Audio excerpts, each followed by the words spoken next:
ಜಾಸ್ತಿ ಇದೆ. ಅವಳು ಪಟಕ್ಕೂ ಇರ್ತದೆ. ಅವನ ಪಟಕ್ಕೆ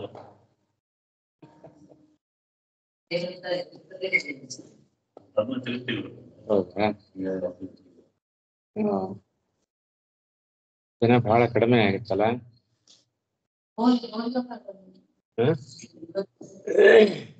ನಮಸ್ಕಾರ ಆಚಾರ್ಯ. ಯಾರು? ಬದ್ರಿನಾರಾಯಣ ಆಚಾರ್ಯ. ಸರಿ ಸರಿ, ಸಂತೋಷ. ಆರೋಗ್ಯವಾಗಿದ್ದೀರಾ? ಪರವಾಗಿಲ್ಲ ಆಚಾರ್ಯ. ಸರಿ ಸರಿ, ಆಯ್ತು. ಹರೇ ನಮ ಆಚಾರ್ಯ, ಸಾಷ್ಟ ನಮಸ್ಕಾರ. ಆಗ್ಬೋದು. ಶ್ರೀ ಗುರುಭ್ಯೋ ನಮಃ. ಹರಿ ಓಂ. ಧರ್ಮಕ್ಷೇತ್ರೇ ಕುರುಕ್ಷೇತ್ರೇ ಸಮವೇತಾಯೇ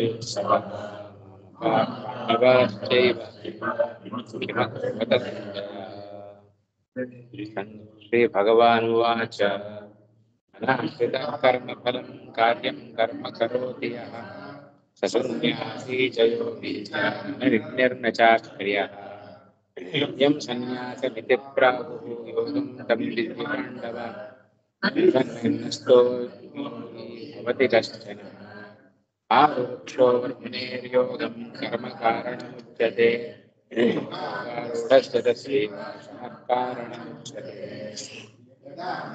ಇಂದ್ರಿಯಾರ್ಥೇಷು ಕರ್ಮಣ್ಯತೆ ಸರ್ವಸಂಕಲ್ಪಸನ್ಯಾಸೀ ರೂಢಶ್ಚತುಚ್ಯತೆ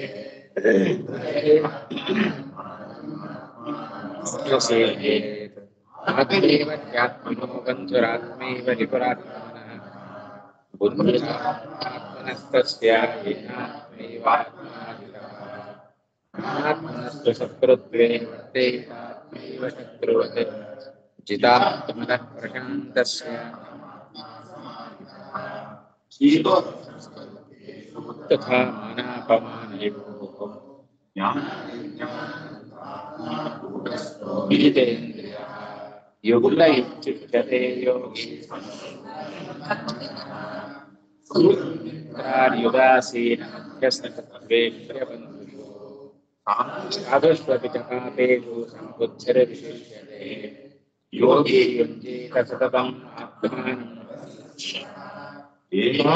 ಯತಚಿತ್ತಾತ್ಮಾ ನಿರಾಶೀರ್ಪರಿಗ್ರಹಃ ಶುಚೋ ದೇಶೇ ಪ್ರತಿಷ್ಠಾಪ್ಯ ಸ್ಥಿರಂ ಆತ್ಮಾತ್ಮನಃ ನಾತ್ಯುಚ್ಛ್ರಿತಂ ನಾತಿನೀಚಂ ಕುಶೋತ್ತರಂ ತುಶ್ರೇಯಾಸ್ತ್ರಂ ಮನಃಕೃತ್ವಾ ಯತಚಿತ್ತೇಂದ್ರಿಯಕ್ರಿಯಃ ಉಪವಿದ್ಯಾಸನೆ ಯುಂಜಾತ್ಮವಿಶುದ್ಧಯೇ ಯೋಗ್ರೀವಂ ಧಾರಯನ್ ಅಚಲಂ ಸ್ಥಿರಂ ನಾಸಿಕಾಗ್ರಂ ಸ್ವಂ ದಿಶಶ್ಚಾನವಲೋಕಯನ್ ಪ್ರಶಾಂತಾತ್ಮಾ ವಿಗತಭೀರ್ ಚಿತ್ತೋ ಯುಕ್ತ ಆಸೀತ ಯುಂಜನ್ನೇವಂ ಸದಾತ್ಮಾನಂ ಯೋಗಿ ನಿಯತಮಾನಸಃ ಶಾಂತಿಂ ನಿರ್ವಾಣ ಪರಮಾಂ ವರ್ತನ್ ಸಾಧಿಗಚ್ಚತಿ ನಾತ್ಯಷ್ಟದಸ್ತು ಯೋಗೋಸ್ತಿ ನ ಚೈಕಾಂತಮನಃ ನ ಚಾಪಿ ಸ್ವಪ್ನಕ್ಷೀರಸ್ಯ ಯುಕ್ತಾಹಾರ ವಿಹಾರಸ್ಯ ಯುಕ್ತಚೇಷ್ಟಸ್ಯ ಕರ್ಮಸು ಯುಕ್ತಃ ಸ್ವಾತ್ಮಾವಬೋಧಸ್ಯ ಯೋಗೋ ಭವತಿ ದುಃಖಃ ಯದಾ ವಿನಿಯತಂ ಚಿತ್ತಂ ಆತ್ಮನ್ಯೇವಾವತಿಷ್ಠತೆ ನಿಸ್ಪೃಹಃ ಸರ್ವಕಾಮೇಭ್ಯೋ ಯುಕ್ತ ಇತ್ಯುಚ್ಯತೆ ತಥಾ ಯಥಾ ದೀಪೋ ನಿವಾತಸ್ಥೋ ನೇಕತೆ ಸೋಪಮಾ ಸ್ಮೃತಃ ಯುಂಜತೋ ಯೋಗಮಾತ್ಮನಃ ಯತ್ರೋ ಪರಮತೆ ಚಿತ್ತಂ ನಿರುದ್ಧಂ ಯೋಗಸೇವಯಾ ಯತ್ರ ಚೈವಾತ್ಮನಾತ್ಮಾನಂ ಪಶ್ಯನ್ನಾತ್ಮನಿ ತುಷ್ಯತಿ ಸುಖಮಾತ್ಯಂತಿಕಂ ತದ್ಬುದ್ಧಿಗ್ರಾಹ್ಯಮತೀಂದ್ರಿಯಂ ವೇತ್ತಿ ಯತ್ರ ನ ಚೈವಾಯಂ ಸ್ಥಿತಶ್ಚಲತಿ ತತ್ವತಃ ಯಂ ಲಬ್ಧ್ವಾ ಚ ಪರಂ ಲಾಭಂ ಮನ್ಯತೆ ನಾಧಿಕಂ ತತಃ ಯಸ್ಮಿನ್ ಸ್ಥಿತೋ ನ ದುಃಖೇನ ಗುರುಣಾಪಿ ವಿಚಾಲ್ಯತೆ ತಂ ವಿದ್ಯಾತ್ ದುಃಖಸಂಯೋಗಂ ಯೋಗದೋಷಂವಿತಃ ಸನಿಶ್ಚಯೇನ ಯೋಕ್ತವ್ಯೋ ಯೋಗೋ ನಿರ್ವಿಣ್ಯಚೇತಸಃ ಕಾಮಾನ್ ತ್ಯಕ್ತ್ವಾ ಸರ್ವಾನ್ ಶೇಷತಃ ಮನಸೈವೇಂದ್ರಿಯಗ್ರಾಮಂ ವಿನಿಯಮ್ಯ ಸಮಂತತಃ उपरमेत् बुद्ध्या आत्मसंस्थं मनः कृत्वा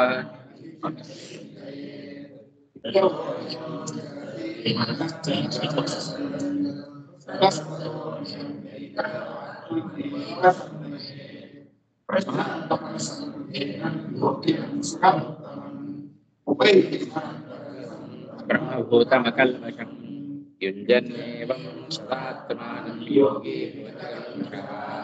येन ब्रह्मसंस्पर्शम् अत्यन्तं सुखमश्नुते सर्वभूतस्थमात्मानं सर्वभूतानि च ईक्षते योगयुक्तात्मा सर्वत्र समदर्शनः यो मां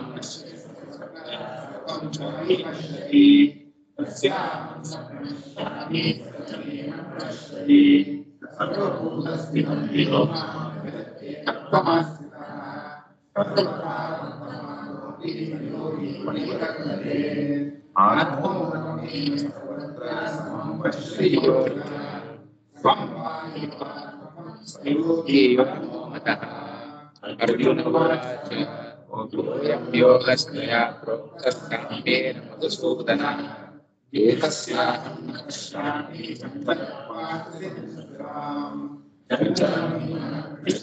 प्रमादिफलवत्कृणं तस्याहं निग्रहं मन्ये वायोरिव दुष्करम् श्रीभगवानुवाच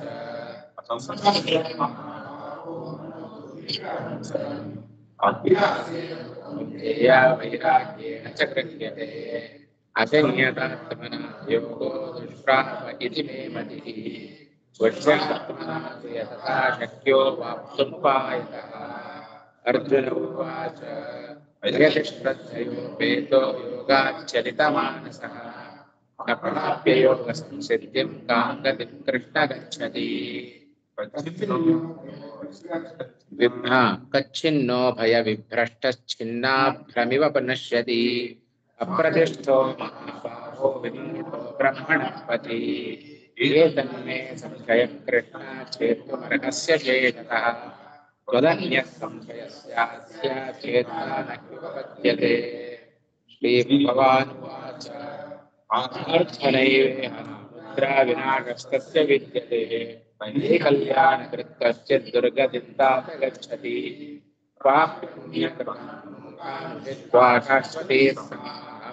शुचीनां श्रीमताङ्गेः योगं भ्रष्टोऽपि जायते अथवा योगिनामेव कुले भवति धीमताम् एतद्धि दुर्लभतरं लोके जन्म यदीदृशम् बुद्धिसंयोगं भवते पूर्वदेहिकं यतते च ततो भूयस्संसिद्धौ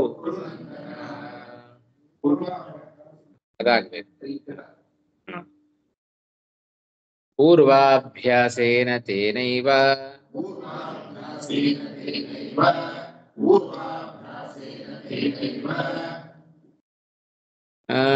ह्रियते ह्यवशोऽपि सः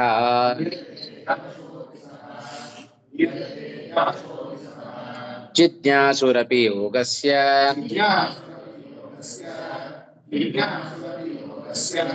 शब्दब्रह्माति वर्तते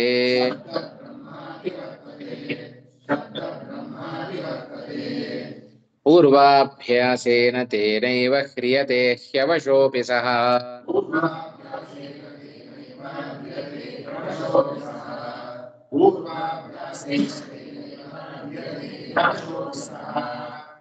जिज्ञासुरपि योगस्य शब्दब्रह्माति वर्तते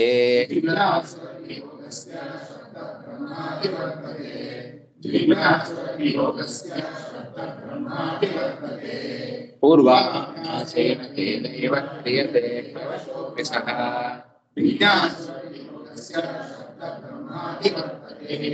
पूर्वाभ्यासेन तेन एव ह्रियते हि अवशः अपि सः जिज्ञासुः अपि योगस्य शब्दब्रह्म अतिवर्तते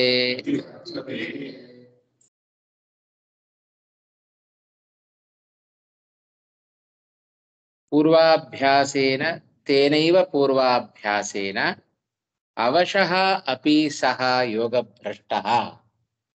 ಸಹ ಯೋಗಭ್ರಷ್ಟಃ, ಯೋಗವನ್ನ ಪರಿಪೂರ್ಣವಾಗಿ ಹೊಂದದೇ ಇರತಕ್ಕಂಥ ವ್ಯಕ್ತಿ, ಅವನ ಸ್ಥಿತಿಯನ್ನ ಹೇಳ್ತಾ ಬರ್ತಾ ಇದ್ದಾನೆ ಅನೇಕ ಶ್ಲೋಕಗಳಿಂದ ಅಲ್ವಾ.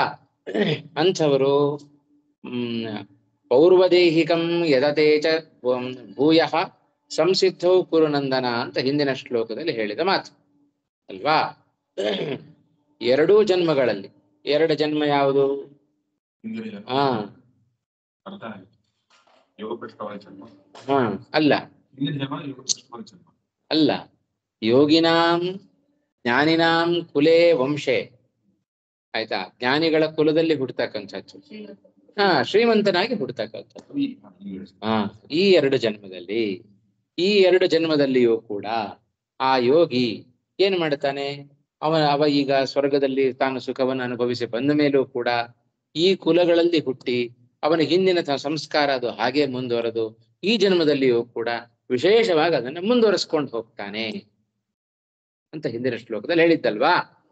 ಪೌರ್ವದೇಹಿಕಂ ಬುದ್ಧಿ ಸಂಯೋಗಂ ಲಭತೆ, ಹಿಂದಿನ ಆ ಧ್ಯಾನದ ಸಂಸ್ಕಾರವನ್ನ ಅವನು ಹಾಗೆ ಹೊಂದ್ತಾನೆ ಈ ಜನ್ಮದಲ್ಲಿಯೂ ಕೂಡ. ಆಮೇಲೆ ಹೊಂದಿ ಏನು ಮಾಡುತ್ತಾನೆ? ಆಯ್ತಪ್ಪ, ಶ್ರೀಮಂತರ ಮನೆಯಲ್ಲಿ ಹುಟ್ಟಿ ಹಾಗೆ ಕಾಲವನ್ನು ಕಳೀತಾನ? ಇಲ್ಲ. ತತಃ ಭೂಯಃ ಯತತೆ, ಆ ಹಿಂದಿನ ಎರಡು ಜನ್ಮಗಳನ್ನ ಏನ್ ಪಡ್ಕೊಂಡಿರ್ತಾನೆ ಅದಕ್ಕಿಂತಲೂ ಹೆಚ್ಚಿನ ಪ್ರಯತ್ನವನ್ನ ಈಗ ಅವ ಮಾಡುತ್ತಾನೆ. ತತ್ರ ಅಂದ್ರೆ ಇಹ ಜನ್ಮನಿ, ಈಗ ಏನು ಹುಟ್ಟಿದ್ದಾನಲ್ಲ ಆ ಎರಡು ಜನ್ಮಗಳಲ್ಲಿ ಯಾವುದರಲ್ಲಿ ಹುಟ್ಟಿದರೂ ಕೂಡ ಹಿಂದಿನಕ್ಕಿಂತಲೂ ಹೆಚ್ಚಿನ ಸಾಧನೆಯನ್ನ ಅವ ಮಾಡ್ಕೊಂಡು ಹೋಗ್ತಾನೆ ಅಂತ ಇದಿಷ್ಟು ಹಿಂದಿನ ಶ್ಲೋಕದಲ್ಲಿ ತಿಳಿಸಿ, ತೇನೈವ ಪೂರ್ವಾಭ್ಯಾಸೇನ ಅವಶಃ ಅಪಿ ಸಹ, ಈಗ ಹಿಂದಿನ ಜನ್ಮದಲ್ಲಿ ಒಂದು ಧ್ಯಾನ ಭ್ರಷ್ಟನಾಗಿದ್ದಾನೆ. ಧ್ಯಾನ ಭ್ರಷ್ಟ ಶಬ್ದಕ್ಕೆ ಧ್ಯಾನ ಪರಿಪೂರ್ಣ ಆಗ್ಲಿಲ್ಲ ಇನ್ನು, ಇನ್ನೊಂದು ಸ್ವಲ್ಪ ಬಾಕಿ ಉಳಿದಿದೆ ಧ್ಯಾನ ಪರಿಪೂರ್ಣ ಆಗ್ಲಿಕ್ಕೆ. ಅಂಥ ವ್ಯಕ್ತಿ ಇಂಥ ಕುಲದಲ್ಲಿ ಹುಟ್ಟಿದಾಗ ಏನ್ ಮಾಡ್ತಾನೆ? ಅವಶಃ ಅಪಿ, ಅವನೇನ್ ಧ್ಯಾನ ಮಾಡಬೇಕು ಅಂತ ಪ್ರಯತ್ನ ಪೂರ್ವಕವಾಗಿ ಏನು ಕೂಡಬೇಕಾಗಿಲ್ಲಂತೆ, ಆಯ್ತಾ. ಅವಶಃ ಅಪಿ ತೇನೈವ ಪೂರ್ವಾಭ್ಯಾಸೇನ ಕ್ರಿಯತೆ, ಅವನದನ್ನು ಈ ಜನ್ಮದಲ್ಲಿ ಮಾಡ್ಕೊಂಡು ಹೋಗಿ ಬಿಡ್ತಾನೆ. ಅಂದ್ರೆ ಅಷ್ಟು ಪಕ್ವಾಗಿರುತ್ತೆ, ಅಷ್ಟು ಪಡೆದಿದ್ರು ಸಾಕು, ನಮಗೆ ಅಪ್ರಯತ್ನವಾಗಿ ನಮ್ಮನ್ನು ಧ್ಯಾನದ ಕಡೆಗೆ ಕರ್ಕೊಂಡು ಹೋಗ್ಬಿಡುತ್ತೆ. ಇದು ಯೋಗವನ್ನ ಮಾಡಿ ಅರ್ಧಕ್ಕೆ ಕೈ ಬಿಟ್ಬಿಟ್ನಲ್ಲ ಅಂತ ಕೊರಗೋದಕ್ಕಿಂತ, ಆಯ್ತಾ, ಅದರ ಫಲ ಏನು ಆ ಅಂಶವನ್ನ ಈ ಮೂಲಕ ಕೃಷ್ಣ ಪರಮಾತ್ಮ ತಾನು ತಿಳಿಸ್ಕೊಡ್ತಾ ಇದ್ದಾನೆ.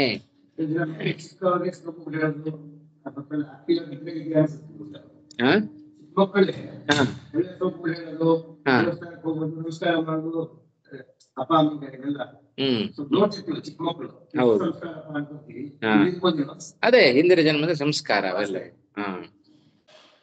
ಆಯ್ತಾ. ಜಿಜ್ಞಾಸುರಪಿ ಯೋಗಸ್ಯ ಶಬ್ದ ಬ್ರಹ್ಮ ಅತಿವರ್ತತೆ ಅಲ್ವಾ. ಯಾರು ಜಿಜ್ಞಾಸುವೋ ಅಂದ್ರೆ ಏನು? ಧ್ಯಾನ ಯೋಗವನ್ನ ನಾನು ತಿಳ್ಕೊಳ್ಬೇಕು ಅಂತ ಇಚ್ಛೆ ಪಟ್ಟವನು ಕೂಡ ಶಬ್ದ ಬ್ರಹ್ಮ ಅತಿವರ್ತತೆ. ಶಬ್ದ ಬ್ರಹ್ಮ ಅಂದ್ರೆ ಶಬ್ದಗಳ ಬ್ರಹ್ಮ, ಬ್ರಹ್ಮ ಅಂದ್ರೆ ಸಮೂಹ ಅಂತ ಅರ್ಥ, ಆಯ್ತಾ. ವೇದಗಳು, ಆಯ್ತಾ. ಆ ವೇದಗಳು ಹೇಳಿದ ವಿಧಿ ನಿಷೇಧಗಳನ್ನ ಅವ ಅತಿವರ್ತತೆ, ಮೀರಿ ನಿಂತು ಬಿಡ್ತಾನೆ. ಅಂದ್ರೆ ಏನು? ಮೋಕ್ಷವನ್ನ ಪಡಿತಾನೆ ಅಂತ ಅರ್ಥ. ಜಿಜ್ಞಾಸುರಪಿ, ಇಚ್ಛೆ ಪಟ್ರೆ ಸಾಕಂತೆ, ಓ ಇಲ್ಲಪ್ಪ ನಾನಿಂತ ಹೀಗೆ ಮಾಡಬೇಕು ಅಂತ ಇಚ್ಛೆ ಪಟ್ಟವನು ಕೂಡ ಶಬ್ದ ಬ್ರಹ್ಮಗಳನ್ನ ಅಂದ್ರೆ ವಿಧಿ ನಿಷೇಧಗಳನ್ನ ಮೀರ್ತಾನೆ ಅಂತ ಆದರೆ, ಇನ್ನು ಧ್ಯಾನವನ್ನ ಮಾಡಿದವ ಮೀರದೆ ಇರ್ತಾನೇನು? ಕೈಮುತ್ತಿ ನ್ಯಾಯವನ್ನು ತೋರಿಸ್ತಾ ಇದ್ದಾರೆ. ಕಿಮುತ ಜಿಜ್ಞಾಸುವೇ ಶಬ್ದ ಬ್ರಹ್ಮಗಳನ್ನ ಅಂದ್ರೆ ವೇದದಲ್ಲಿ ಹೇಳಿದ ವಿಧಿ ನಿಷೇಧಗಳನ್ನ ಮೀರ್ತಾನೆ ಅಂತಾದ್ರೆ, ಕಿಮುತ ಧ್ಯಾನ ಭ್ರಷ್ಟಸ್ಯ ಕಿಮುತ ಯೋಗಸ್ಯ ಅನ್ನೋ ಅಭಿಪ್ರಾಯದಲ್ಲಿ ಈ ಶ್ಲೋಕವನ್ನ ಇನ್ನು ಆ ತಸ್ಯ ಯೋಗ ಭ್ರಷ್ಟನಾದವನಿಗೆ ಇನ್ನು ಏನೇನು ಫಲಗಳು ಸಿಗ್ತಾವೆ ಅನ್ನೋದನ್ನ ಈ ಶ್ಲೋಕದಲ್ಲೂ ಕೃಷ್ಣ ಹೇಳಿದ್ದಾನೆ. ಹಿಂದೆ ಹೇಳಿದ್ದ, ಮುಂದಿನ 4 ಶ್ಲೋಕಗಳಲ್ಲಿ ಇದನ್ನ ಹೇಳ್ತೇನೆ ಅಂತ ಅಲ್ವಾ. ಈ ಅಧ್ಯಾಯದ ಕೊನೆಯವರೆಗೂ ಕೂಡ ಅದರ ಫಲವನ್ನೇ ಕೃಷ್ಣ ಹೇಳ್ತಾ ಇದ್ದಾನೆ. ಕಿಮುತ ಅಂದ್ರೆ ಅದೆರಡು ಕಿಂ ಮತ್ತೆ ಉತ ಎರಡು ಬೇರೆ ಬೇರೆ ಪದಗಳಾದರೂ ಕೆಲವೊಮ್ಮೆ ಎರಡು ಅವ್ಯಯಗಳನ್ನ ಸೇರಿಸಿದರೆ ಆ ಮತ್ತೊಂದು ಅರ್ಥವನ್ನ ಕೊಟ್ಬಿಡುತ್ತೆ. ಹಿಂದೆಲ್ಲ ಬಂತದು ಯೋಗ ಹಿಂದೆ ಸುಮಾರು 3-4 ಶ್ಲೋಕಗಳ ಹಿಂದೆನೆ ಬಂದಿದೆ ಅದು. ಆಯ್ತಾ, ಅಲ್ಲಿಂದನೂ ಅದೇ ಕಂಟಿನ್ಯೂ ಆಗ್ತಾ ಇದೆ, ಅಷ್ಟೇ ಕೊಟ್ಟಿದ್ದಾರೆ ಅಲ್ವಾ. ಜ್ಞಾತುಂ ಇಚ್ಛಾ ಜಿಜ್ಞಾಸ, ತಿಳಿಯಲು ಇಚ್ಛೆ ಉಳ್ಳವ ಅಂತ ಅರ್ಥ. ಸನ್ನಂತವಾದ ಶಬ್ದ ಅದು ಅಲ್ವಾ. ಹಾಗೆ ಹಾ, ಕಿಮುತ ಅಂತ ಏನು ಬರುತ್ತಲ್ಲ ಆ ಶಬ್ದ, ಅದನ್ನ ಕೈಮುತ್ಯ ನ್ಯಾಯ ಅಂತ ಕರೀತಾರೆ ಅಲ್ವಾ. ನಿಮಗೆ ಇನ್ನು 100 kg ಎತ್ತು ಸಾಮರ್ಥ್ಯನೇ ಇದೆಯಂತೆ, ಇನ್ನು 50 kg ಕಿಮುತ, 50 kg ಮತ್ತೇನು ಎತ್ತಲಿಕ್ಕೆ ಆಗಲ್ಲ ಅಂತ ಪ್ರತ್ಯೇಕವಾಗಿ ಹೇಳ್ಬೇಕಾ? ಆಚಾರ್ಯ ಹಾ ಹೇಳಿ. ಆಚಾರ್ಯ ಹಾ ಹೇಳಿ. ಕೇಳಿ. ಹಲೋ, ಯಾರು ಮಾತಾಡ್ತಾ ಇರೋದು? ಆಚಾರ್ಯ ಸುಧೀಂದ್ರ ನನ್ನ ಆಚಾರ್ಯ. ಹಲೋ, ಹಾ ವೇಣು. ಹಾ ಹೇಳಿ ವೇಣು ಅವರು. ಧ್ಯಾನ ಇಲ್ಲದೆ ಇರ್ತಕ್ಕಂತಹ ಜಿಜ್ಞಾಸುವಿಗೂ ಕೂಡ ಅದು ಜಿಜ್ಞಾಸುವಿಗೂ ಕೂಡ ಆ ಶಬ್ದ ಬ್ರಹ್ಮನನ್ನ ಮೀರಿ ನಿಲ್ಲಿಕ್ಕೆ ಅವಕಾಶ ಆಗುತ್ತೆ ಅಂತ ಇದೆ ಧ್ಯಾನ. ಅದೇ ಜಿಜ್ಞಾಸು, ಅದಕ್ಕೆಲ್ಲ ಹೇಳ್ತಾರೆ ಈಗ. ಅದಕ್ಕೂ ಹಾಗಾದ್ರೆ ಅಷ್ಟೇ ಮಾಡಿಬಿಡೋಣ ಅಂತ ಕೂಡಬೇಡ್ರಿ, ಅದನ್ನು ಮುಂದೆ ಆಗೋದೇ ಇಲ್ಲ. ಅಲ್ಲ, ಜಿಜ್ಞಾಸುವಿಗೂ ಕೂಡ ಮೋಕ್ಷ ಇದೆ. ಜ್ಞಾನ ಬರ್ತಾನೆ. ಅದಕ್ಕೆ ನಿಮ್ಮ ಈ ಪ್ರಶ್ನೆ ಮುಂದಿನ ಶ್ಲೋಕದಲ್ಲಿ ಉತ್ತರ ಕೊಡ್ತಾನೆ ಕೃಷ್ಣ. ಆಯ್ತಾ, ಈ ರೀತಿ ಇಷ್ಟೇ ಹೇಳಿದ್ರೆ ಪ್ರಶ್ನೆ ಬರೋದ್ ಸಹಜ ಅಲ್ವಾ. ಹಾಗಾದ್ರೆ ಜಿಜ್ಞಾಸು ಮಾತ್ರ ಮಾಡು, ತಿಳ್ಕೊಳ್ಬೇಕು ಅನ್ನೋ ಇಚ್ಛೆ ಮಾತ್ರ ಮಾಡ್ಬಿಡು ಸಾಕು. ಇಚ್ಛೆ ಮಾಡಿ ಕೈ ಕಟ್ಟು ಕೂತು ಬಿಟ್ರೆ ಮೋಕ್ಷ ಸಿಕ್ಬಿಡುತ್ತೆ. ಹಾಗಾದ್ರೆ ಈ ಧ್ಯಾನ ಎಲ್ಲ ವ್ಯರ್ಥ ಅಲ್ವಾ ಅಂತ ಸಹಜವಾಗಿ ನಮ್ಮ ಪ್ರಶ್ನೆ ಬರುತ್ತೆ. ಆ ಪ್ರಶ್ನೆ ಮುಂದಿನ ಶ್ಲೋಕದಲ್ಲಿ ಉತ್ತರವನ್ನ ಕೊಡುತ್ತಾನೆ. ಆಯ್ತಾ, ನೋಡೋಣ ವಿವೃತ್ತಿ ನೋಡೋಣ. ನೋಡಿ ಮುಂದಿನ ಶ್ಲೋಕನ ಕೇಳ್ರಿ, ಅವಾಗ ಈ ಪ್ರಶ್ನೆ ಪರಿಪೂರ್ಣ ಆಗತ್ತೆ. ತೇನೈವ ಪೂರ್ವಾಭ್ಯಾಸೇನ ಅವಶಃ ಅಪಿ ಸನ್ ಕ್ರಿಯತೆ ಧ್ಯಾನಾದೋ ಬುದ್ಧಿಪೂರ್ವಂ ಸ್ವರಸತಯಾ ಪ್ರವೃತ್ತಿಹೀನೋಪಿ ಅಲ್ವಾ. ಸ್ವರಸತಯಾ ಪ್ರವೃತ್ತಿಹೀನೋಪಿ, ಅವನು ಸ್ವಇಚ್ಛೆಯಿಂದ ತೇನೈವ ಪೂರ್ವಾಭ್ಯಾಸೇನ ಅವಶಃ ಅಪಿ ಸನ್. ತೇನೈವ ಪೂರ್ವಾಭ್ಯಾಸೇನ ಅಂತ ಹೇಳಿದ್ರೆ ಹಿಂದಿನ ಜನ್ಮದ ಸಂಸ್ಕಾರದಿಂದ ಅಂತ ಅರ್ಥ. ಹಿಂದಿನ ಜನ್ಮದ ಸಂಸ್ಕಾರ ಏನಿರುತ್ತಲ್ಲ, ತೇನೈವ ಪೂರ್ವಾಭ್ಯಾಸೇನ ಅಂದ್ರೆ ಪೂರ್ವ ಜನ್ಮ ಸಂಸ್ಕಾರೇಣ, ಹಿಂದಿನ ಜನ್ಮದ ಸಂಸ್ಕಾರದಿಂದ ಅವಶಃ ಅಪಿ ಸನ್ ಕ್ರಿಯತೆ, ಧ್ಯಾನಾದಿಗಳಲ್ಲಿ ಬುದ್ಧಿಪೂರ್ವಕವಾಗಿ ಅವ ಪ್ರಯತ್ನವನ್ನ ಮಾಡದೇ ಇದ್ರು ಕೂಡ, ಬುದ್ಧಿಪೂರ್ವಕವಾದ ಧ್ಯಾನಾದು ಬುದ್ಧಿಪೂರ್ವಂ ಸ್ವರಸತಯ ಪ್ರವೃತ್ತಿಹೀನೋಪಿ. ಅಲ್ಲಿ ಸ್ವರಸ ಅನ್ನೋ ಶಬ್ದಕ್ಕೆ ಸ್ವ ಇಚ್ಛೆ ಅಂತ ಅರ್ಥ ಮಾಡ್ತಾರೆ. ತನ್ನ ಇಚ್ಛೆಯಿಂದ ಅವಶಃ ಅಪಿ ಧ್ಯಾನಾದೌ ಬುದ್ಧಿಪೂರ್ವಂ ಸ್ವರಸತಯ ಪ್ರವೃತ್ತಿಹೀನೋಪಿ, ಅವನ ಪ್ರವೃತ್ತಿಯನ್ನ ಮಾಡದೇ ಇದ್ರೂ ಕೂಡ ಪೂರ್ವಾಭ್ಯಾಸವಶಾತ್, ಹಿಂದಿನ ಜನ್ಮದ ಸಂಸ್ಕಾರದಿಂದ. ಅವೆಲ್ಲ ಹೇಳೋದುಂಟು ಕೆಲವೊಮ್ಮೆ, ಅವನು ಏನಿಲ್ಲಪ್ಪ ಈ ಜನ್ಮದಲ್ಲಿ ಏನು ಓದ್ಲಿಲ್ಲ, ಆದ್ರೂ ಎಲ್ಲವೂ ತಿಳ್ಕೊಂಡಿದ್ದಾನೆ.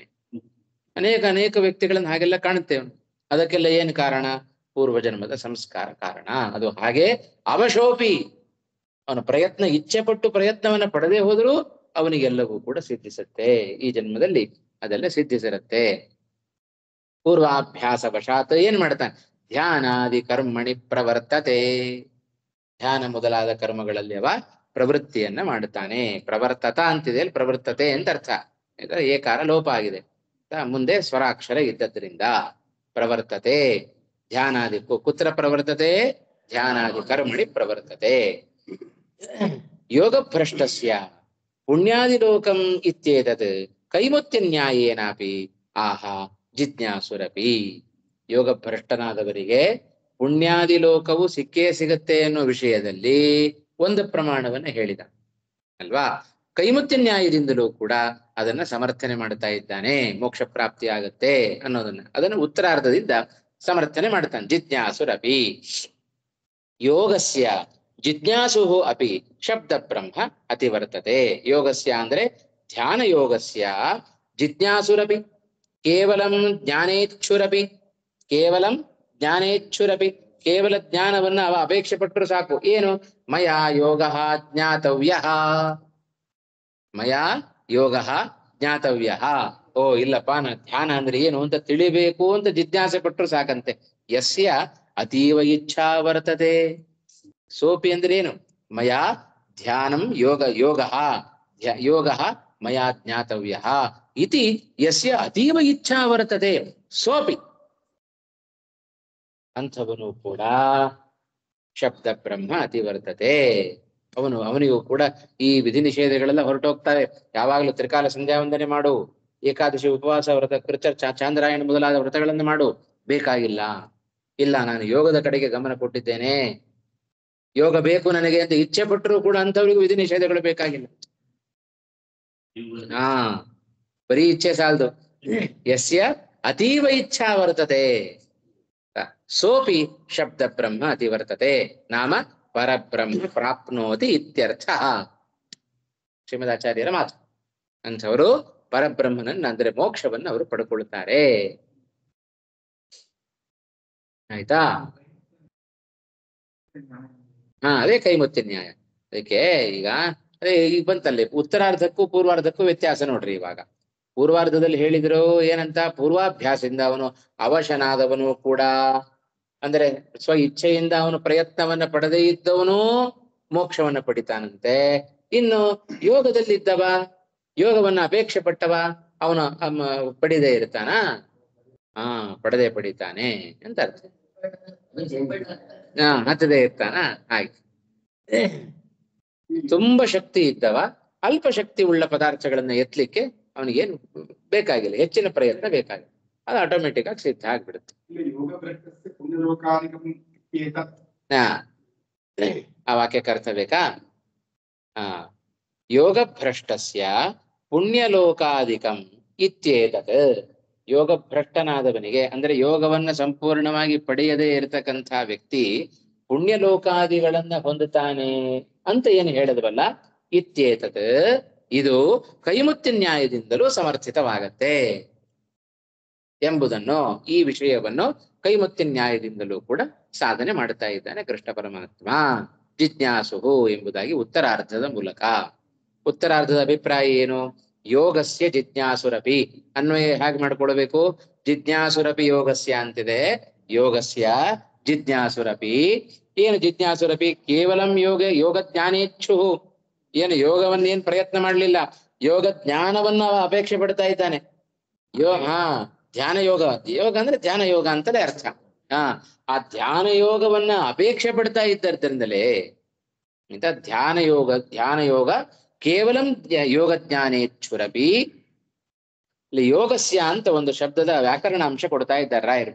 ನಲೋಕಾವ್ಯಯ ಇತಿ ನನ್ಯಾ ನಿರ್ದಿಷ್ಟಸ್ಯ ಅನಿತ್ಯತ್ವಾತ್ ಯೋಗಸ್ಯ ಇತಿ ಸಾಧು. ಆ ಸೂತ್ರ ಒಂಚೂರು ನೋಡ್ಬೇಕು, ಇನ್ನು ನನಗೆ ಪುರುಸೊತ್ತಾಗ್ಲಿಲ್ಲ, ಹಾಗಾಗಿ ಮುಂದಿನ ಪಾಠದಲ್ಲಿ ಆ ವ್ಯಾಕರಣ ಅಂಶವನ್ನ ಹೇಳ್ತೇನೆ. ಯೋಗಸ್ಯ ಅನ್ನೋ ಪದ ಅದು ಎಷ್ಟರ ಮಟ್ಟಿಗೆ ಸರಿ, ಅದು ಒಂದು ಸಣ್ಣ ಪ್ರಶ್ನೆ ಮಾಡ್ಕೊಂಡು ಅದಕ್ಕೆ ಆ ಸೂತ್ರದ ಮೂಲಕ ಉತ್ತರವನ್ನ ಕೊಡಬೇಕು. ಅದೊಂದು ವಾಕ್ಯಕ್ಕೆ ಮುಂದಿನ ಪಾಠದಲ್ಲಿ ನೋಡೋಣ.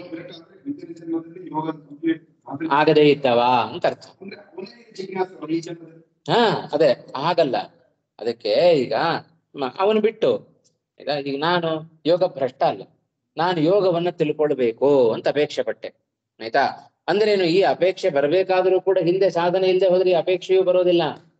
ಅದಕ್ಕೆ ಶ್ರೀಮದಾಚಾರ್ಯ ಹೇಳುವಾಗ ಉತ್ಕಟ ಇಚ್ಛೆ ಬೇಕು, ಬರೀ ಇಚ್ಛೆ ಪಟ್ಟರೆ ಸಾಲದು. ಅತೀವ ಇಚ್ಛಾ ಯಸ್ಯ ವರ್ತತೆ ಸೋಪಿ ಅವನು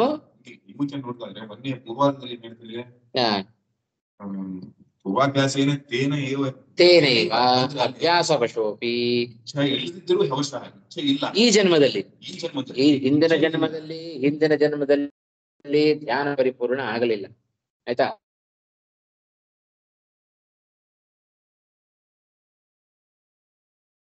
ಹುಟ್ಟಿದಾಗ, ಈ ಕುಲದಲ್ಲಿ ಹುಟ್ಟಿದಾಗ, ಇಂಥ ಜನ್ಮವನ್ನ ಪಡೆದಾಗ ಅವನೇನು ಹಿಂದಿನ ಜನ್ಮಗಳಲ್ಲಿ ಏನೋ ಹೆಚ್ಚು ಪ್ರಯತ್ನವನ್ನ ಪಟ್ಟಿದ್ನಲ್ಲ, ಹಾಗೇನ್ ಪ್ರಯತ್ನ ಪಡದೆ ಹೋದರೂ, ಸ್ವ ಇಚ್ಛೆಯಿಂದ ಅವನ ಪ್ರಯತ್ನವನ್ನ ಪಡದೆ ಹೋದರೂ ಅವನಿಗೆ ಏನಾಗುತ್ತೆ? ಅವಶೋಪಿಸನ್ ಸಹ ಧ್ಯಾನಾದಿ ಕರ್ಮಣಿ ಪ್ರವರ್ತತೆ. ಧ್ಯಾನದಲ್ಲಿ ಅವ ತೊಡಗುತ್ತಾನೆ. ಇಷ್ಟು ಪೂರ್ವಾರ್ಧದ ಅಭಿಪ್ರಾಯ. ಆಯ್ತಾ. ಆಮೇಲೆ ಹೀಗೆ ಅವನು ಧ್ಯಾನಾದಿಗಳಲ್ಲಿ ತೊಡಗುತ್ತಾನೆ. ಇಂಥ ವ್ಯಕ್ತಿಗೆ ಮೋಕ್ಷ ಫಲ ಅದು ಸಿಕ್ಕೇ ಸಿಗತ್ತೆ. ಜಿಜ್ಞಾಸುರಪಿ ಕೇವಲ ಯೋಗದ ಇಚ್ಛೆಯನ್ನ ಪಟ್ಟವನು ಶಬ್ದ ಬ್ರಹ್ಮ ಅತಿ ಬರ್ತದೆ. ಕಿಮು ಪೂರ್ವಾರ್ಧಕ್ಕೆ ಹೋಗ್ಬೇಕು ಮತ್ತೆ. ಗೊತ್ತಾಯ್ತಾ. ಉತ್ತರಾರ್ಧದಲ್ಲಿ ಹೇಳಿದ್ದಾನೆ ಜಿಜ್ಞಾಸುವೂ ಕೂಡ ಶಬ್ದ ಬ್ರಹ್ಮಗಳನ್ನ ಅಂದ್ರೆ ಶಬ್ದ ವೇದಗಳಲ್ಲಿ ಹೇಳಿದ ವಿಧಿ ನಿಷೇಧಗಳನ್ನ ಮೀರ್ತಾನಂತೆ. ಕಿಮುತ ಯೋಗ ಭ್ರಷ್ಟ ಅಂತ ಉತ್ತರಾರ್ಧದಿಂದ ಮತ್ತೆ ಪೂರ್ವಾರ್ಧಕ್ಕೆ ಬರ್ಬೇಕು. ಅವಾಗ ಕೈಮುತ್ಯ ನ್ಯಾಯಕ್ಕೆ ಒಂದು ಅರ್ಥ ಸಿಗತ್ತೆ.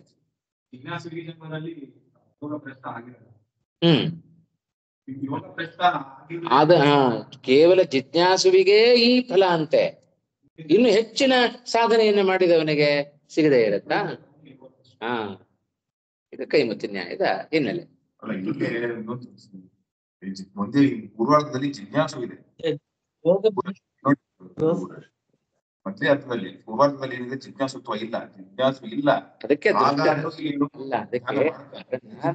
ಹೇಳಬೇಕು ಅಂತ ಅಲ್ಲ, ಅದಕ್ಕೆ ಅರ್ಥ ಮಾಡ್ಕೊಳ್ಳಿಲ್ಲ ನಿಮಗೆ.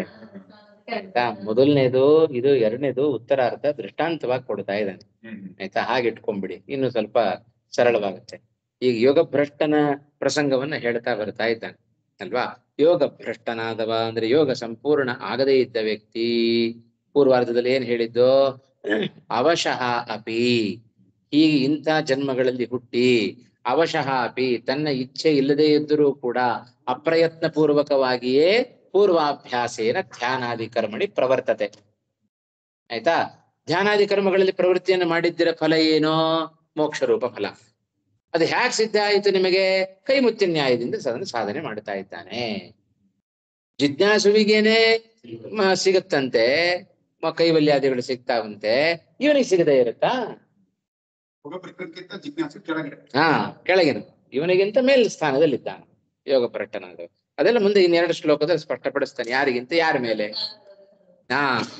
ಎಲ್ಲ ನಾವು ಲೋಕದಲ್ಲಿ ಅದೇ ರೀತಿ ತಿಳ್ಕೊಂಡ್ಬಿಡುತ್ತೆ ಅಲ್ವಾ. ಕರ್ಮಭ್ರಷ್ಟ, ಧರ್ಮಭ್ರಷ್ಟ.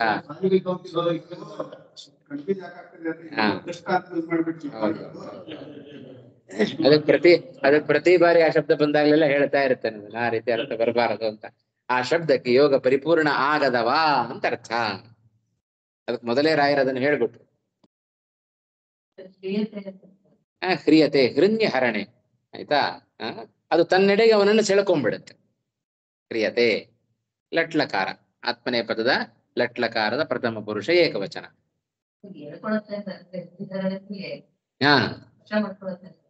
ಅವಶಃ ಅಪಿ ತೇನೈವ ಕ್ರಿಯತೆ. ಶಬ್ದ ಬ್ರಹ್ಮ ಅತಿವರ್ತತೆ. ಶಬ್ದ ಬ್ರಹ್ಮ ಶಬ್ದಕ್ಕೆ ವೇದ ಅಂತ ಅರ್ಥ. ಅಲ್ಲ, ಇಡೀ ಸಮಸ್ತ ಪದ ಅದು. ಶಬ್ದ ವೇದಕ್ಕೇನೆ ಮತ್ತೊಂದು ಪರ್ಯಾಯ ಪದ.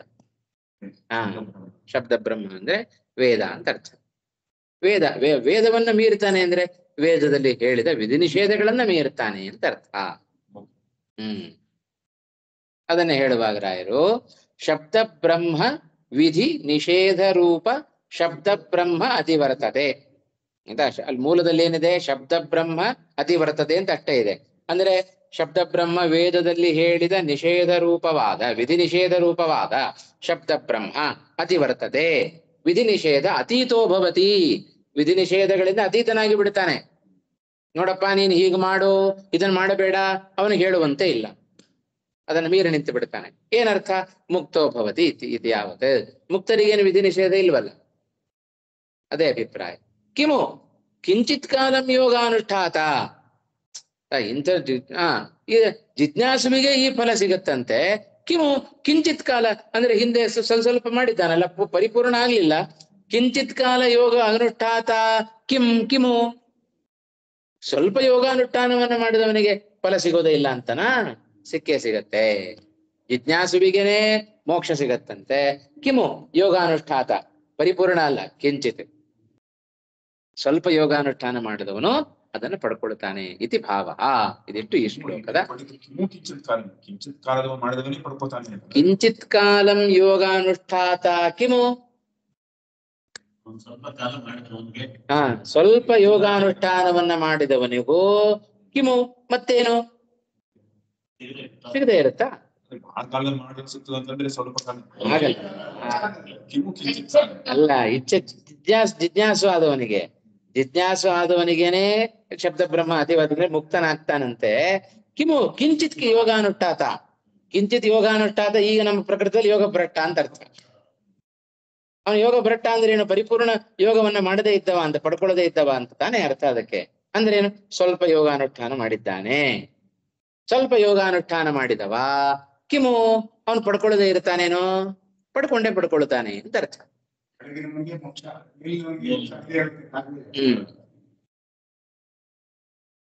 ಅರ್ಥ ಆಗ್ಲಿಲ್ವಾ? ಮನೆಯವ್ರಿಗೆ ಕೇಳ್ತಾರ ಮನೆಯಲ್ಲಿ.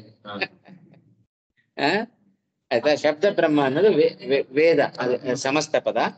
ಶಬ್ದ ಬ್ರಹ್ಮ ಅತಿವರ್ತತೆ ಅಂತ ಹೇಳಿದ್ರೆ ವೇದದಲ್ಲಿ ಹೇಳಿದ ವಿಧಿ ನಿಷೇಧಗಳನ್ನ ಅವ ಮೀರುತ್ತಾನೆ ಅಂದ್ರೆ ಅದೇ ಅವುಗಳಿಂದ ಅತೀತನಾಗ್ತಾನೆ. ಮುಕ್ತೋ ಭವತಿ ಇತಿ ಯಾವತ್ ಕಿಮು ಕಿಂಚಿತ್ ಕಾಲಂ ಯೋಗಾನುಷ್ಠಾತ. ಅನ್ವಯ ಹೇಳೋಣಂತೆ. ತೇನೈವ ಪೂರ್ವಾಭ್ಯಾಸೇನ, ಪೂರ್ವಾಭ್ಯಾಸ ಅಂದ್ರೆ ಪೂರ್ವಜನ್ಮ ಸಂಸ್ಕಾರೇಣ, ಹಿಂದಿನ ಜನ್ಮದಲ್ಲಿ ಏನು ಸ್ವಲ್ಪ ಅನುಷ್ಠಾನ ಮಾಡಿದ್ದಾನಲ್ಲ, ಒಂದು 75% ಅನುಷ್ಠಾನ ಮಾಡಿದ್ದಾನಲ್ಲ, ಅದರ ಸಂಸ್ಕಾರದಿಂದ ಈ ಜನ್ಮದಲ್ಲಿ ಅವಶಃ ಅಪಿ, ಇಹ ಜನ್ಮನಿ ಅದನ್ನು ಸೇರಿಸ್ಕೊಂಡ್ಬಿಡಿ ಅದರ ಜೊತೆಗೆ, ಅವಾಗ ಇನ್ನೂ ಸ್ಪಷ್ಟ ಆಗುತ್ತೆ. ಇಹ ಜನ್ಮನಿ ಅವಶಃ ಅಪಿ ಕ್ರಿಯತೆ. ಸಹ ಯೋಗ ಭ್ರಷ್ಟ. ಅದಕ್ಕೆ ಉತ್ತರಾರ್ಧಕ್ಕೆ ಒಂದು ಪೀಠಿಕೆಯನ್ನ ಕೊಟ್ಟರು ರಾಯರು ಅಲ್ವಾ. ಯೋಗಸ್ಯ ಧ್ಯಾನ ಯೋಗಸ್ಯ ಅಲ್ಲ, ಯೋಗ ಭ್ರಷ್ಟಸ್ಯ ಪುಣ್ಯಾದಿಲೋಕಂ ಇತ್ಯೇತತ್. ಯೋಗ ಭ್ರಷ್ಟನಾದವನಿಗೆ ಪುಣ್ಯಲೋಕ ಸಿಕ್ಕೇ ಸಿಗತ್ತೆ ಎಂಬುದನ್ನು ಕೈಮುತ್ಯ ನ್ಯಾಯದಿಂದ ಸಮರ್ಥನೆ ಮಾಡ್ತಾ ಇದ್ದಾನೆ ಜಿಜ್ಞಾಸು ಎಂಬುದಾಗಿ. ಅರ್ಥ ಆಗ್ಲಿಲ್ವಾ? ಯೋಗಸ್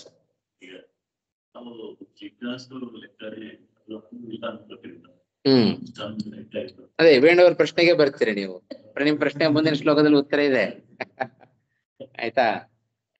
ಆದ್ರಿಂದ ಯೋಗಸ್ಯ ಜಿಜ್ಞಾಸುರಪಿ ಕೇವಲಂ ಜ್ಞಾನೇಚ್ಛುರಪಿ ಶಬ್ದ ಬ್ರಹ್ಮ ಅತಿವರ್ತತೆ. ಶಬ್ದ ಬ್ರಹ್ಮ ಅಂತ ಹೇಳಿದ್ರೆ ವಿಧಿ ನಿಷೇಧ ರೂಪ ಶಬ್ದ ಬ್ರಹ್ಮ ನಾಮ ವೇದಂ ಅನುವರ್ತತೆ ಅತಿವರ್ತತೆ. ವಿಧಿ ನಿಷೇಧಾತೀತೋ ಭವತಿ ಮುಕ್ತೋ ಭವತಿ ಇತಿ ಯಾವತ್. ಕೈಮುತ್ಯ ನ್ಯಾಯ ಏನ್ ತೋರಿಸಿದಾಗ ಆಯ್ತು?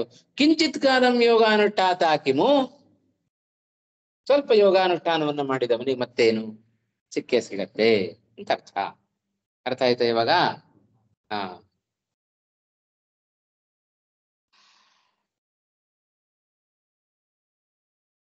ತಾತ್ಪರ್ಯದಲ್ಲಿ ಒಂದು ಮಾತು ಹೇಳ್ತಾರೆ ಗೀತಾ ತಾತ್ಪರ್ಯದಲ್ಲಿ ಹೇಳುವಾಗ, ಮೋಕ್ಷೋಪಾಯಸ್ಯ ಜಿಜ್ಞಾಸುರಪಿ ಕೇವಲ ಪಾಠಕಾತ್ ವಿಶಿಷ್ಟ ಕಿಮು ತದ್ವಿದ್ವಾನ್ ಕಿಂ ಪುನಃ ಯಸ್ತದಾಸ್ಥಿತ ಅಂತ ಪರಮಯೋಗದ ಒಂದು ಮಾತು ಅಂತ. ಅಲ್ಲಿ ಏನ್ ಹೇಳ್ತಾ ಇದೆ? ಮೋಕ್ಷಕ್ಕೆ ಯಾವುದು ಸಾಧನವೋ ಅದನ್ನ ತಿಳಿಬೇಕು ಅಂತ ಇಚ್ಛೆ ಪಟ್ಟವ, ಆಯ್ತಾ? ದೃಢವಾದ ಇಚ್ಛೆಯನ್ನ ಯಾರು ಪಡ್ತಾರೆಯೋ ಅಂಥವನು ಏನ್ ಮಾಡ್ತಾನೆ? ವೇದವು ಭಗವತ್ಪರ. ಮೋಕ್ಷೋಪಾಯಸ್ಯ ಜಿಜ್ಞಾಸುರಪಿ, ಮೋಕ್ಷಕ್ಕೆ ಯಾವುದು ಉಪಾಯ, ಮೋಕ್ಷ ಸಾಧನವನ್ನ ತಿಳ್ಕೊಳ್ಬೇಕು ಅಂತ ಯಾರು ಇಚ್ಛೆ ಪಡ್ತಾನೋ ಅವ ಕೇವಲ ಪಾಠಕಾತ್, ಅವನೇನು ವೇದವನ್ನ ಭಗವತ್ಪರ ಅಂತ ಅಧ್ಯಯನ ಮಾಡ್ತಾ ಇರ್ತಾನಲ್ಲ, ಅವನಿಗಿಂತ ಶ್ರೇಷ್ಠನಾಗಿ ಬಿಡ್ತಾನೆ. ವಿಶಿಷ್ಟ ಕಿಮು ತದ್ವಿದ್ವಾನ್ ಕಿಂ ಪುನಃ ಯಸ್ತದಾಸ್ಥಿತ ಅಂದಮೇಲೆ ಮೋಕ್ಷ ಸಾಧನವನ್ನ ತಿಳಿದವ ಶ್ರೇಷ್ಠ ಅಂತ ಮತ್ ಪ್ರತ್ಯೇಕ ಹೇಳಬೇಕಾ? ಕೇವಲ ಎಲ್ಲ ವೇದಗಳು ಕೂಡ ಭಗವತ್ ಪರವಾಗಿದ್ದಾವೆ ಅಂತ ತಿಳಿದವನಿಗಿಂತ ಕೈಮುತ್ಯ ನ್ಯಾಯಕ್ಕೆ ಇವರು ಶ್ರೀಮದಾಚಾರ್ಯ ಮತ್ತೊಂದು ದೃಷ್ಟಾಂತ ಕೊಟ್ಟದ್ದು ಗೀತಾ ತಾತ್ಪರ್ಯದಲ್ಲಿ. ಹೇಗೆ ಅಂತ ಹೇಳಿದರೆ, ಮೋಕ್ಷ ಸಾಧನವನ್ನ ತಿಳಿಬೇಕು ಅಂತ ಇಚ್ಛೆ ಉಳ್ಳಂತಹ ವ್ಯಕ್ತಿಗಿಂತಲೂ ವೇದಗಳು ಭಗವತ್ಪರವಾಗಿದ್ದಾವೆ ಅಂತ ತಿಳಿದುಕೊಳ್ಳುವವ ಅವನಿಗಿಂತ ಶ್ರೇಷ್ಠನಾಗಿ ಬಿಡ್ತಾನೆ, ಅವನಿಗಿಂತ ಶ್ರೇಷ್ಠನಾಗಿ ಬಿಡ್ತಾನೆ. ಆಯ್ತಾ? ಅಂತ ಹೇಳಿದ ಮೇಲೆ ಮೋಕ್ಷ ಸಾಧನವನ್ನ ತಿಳಿದವ ಶ್ರೇಷ್ಠ ಅಂತ ಪ್ರತ್ಯೇಕವಾಗಿ ಹೇಳಬೇಕಾ? ಮೋಕ್ಷ ಸಾಧನವನ್ನ ತಿಳಿದವ ಅತ್ಯಂತ ಶ್ರೇಷ್ಠನಾಗ್ತಾನೆ. ಹೇಗೋ ಅದರಂತೆ ಇಲ್ಲಿಯೂ ಕೂಡ ವಿಶಿಷ್ಟ ಕಿಮು ತದ್ವಿದ್ವಾನ್ ಕಿಂ ಪುನಃ ಯಹ ತದಾ ಸ್ಥಿತಃ. ಆದ್ರಿಂದ ಸ್ವಲ್ಪ ಮಟ್ಟಿಗಾದರೂ ಕೂಡ ಅದನ್ನ ಅನುಸರಣೆ ಮಾಡಿದವ, ಯೋಗವನ್ನ ಅನುಸರಣೆ ಮಾಡಿದವ ಆ ಜಿಜ್ಞಾಸುವಿಗಿಂತಲೂ ಅತಿ ಆಗ್ತಾನೆ, ದೊಡ್ಡವನಾಗ್ತಾನೆ ಅನ್ನೋ ಅಭಿಪ್ರಾಯದಲ್ಲಿ ಕೃಷ್ಣ ಈ ಜಿಜ್ಞಾಸುರಪಿ ಅನ್ನುವ ಮಾತನ್ನ ಹೇಳ್ತಾ ಇದ್ದಾನೆ ಅಂತ ಶ್ರೀಮದ್ ಆಚಾರ್ಯ ಗೀತಾ ತಾತ್ಪರ್ಯದಲ್ಲಿ ಮತ್ತೊಂದು ದೃಷ್ಟಾಂತವನ್ನು ಕೊಟ್ಟು ಇನ್ನೂ ಅದನ್ನ ಸ್ಪಷ್ಟಪಡಿಸಿದರು. ಮುಂದಕ್ಕೆ ಹೋಗೋಣವಾ? ಕೃಣ್ಯಹರಣೆ ನಾಮ ಆತ್ಮನೇಪದದ ಲಟ್ಲಕಾರದ ಪ್ರಥಮ ಪುರುಷ ಏಕವಚನ. ಅತಿ ವರ್ತತೆ, ಅತಿ ಅನ್ನೋದು ಉಪಸರ್ಗ, ವರ್ತತೆ ಅನ್ನೋದು ವೃತುವರ್ತನೆ ಧಾತು, ಅದು ಕೂಡ ಲಟ್ಲಕಾರದ ಆತ್ಮನೇಪದದ ಏಕವಚನ. ಪ್ರಯತ್ನಾದ್ಯತಮಾನಸ್ತು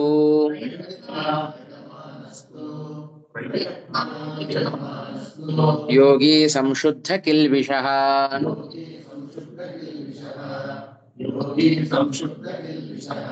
ಅನೇಕ ಜನ್ಮ ಸಂಸಿದ್ಧಃ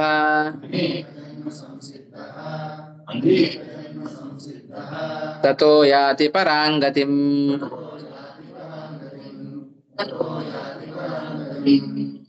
ಪ್ರಯತ್ನಾದ್ಯತಮಾನಸ್ತು ಯೋಗಿ ಸಂಶುದ್ಧ ಕಿಲ್ಬಿಷಃ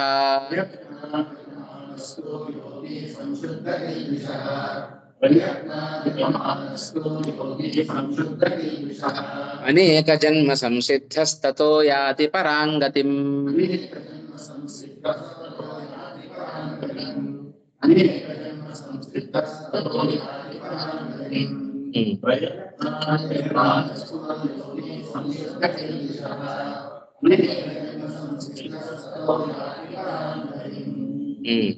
ಪ್ರಯತ್ನಾತ್ ಯತಮಾನಃ ತು ಯೋಗಿ ಸಂಶುದ್ಧ ಕಿಲ್ಬಿಷಃ ಅನೇಕ ಜನ್ಮ ಒಂದೇ ಪದ ಅದು, ಅನೇಕ ಜನ್ಮ ಸಂಸಿದ್ಧಃ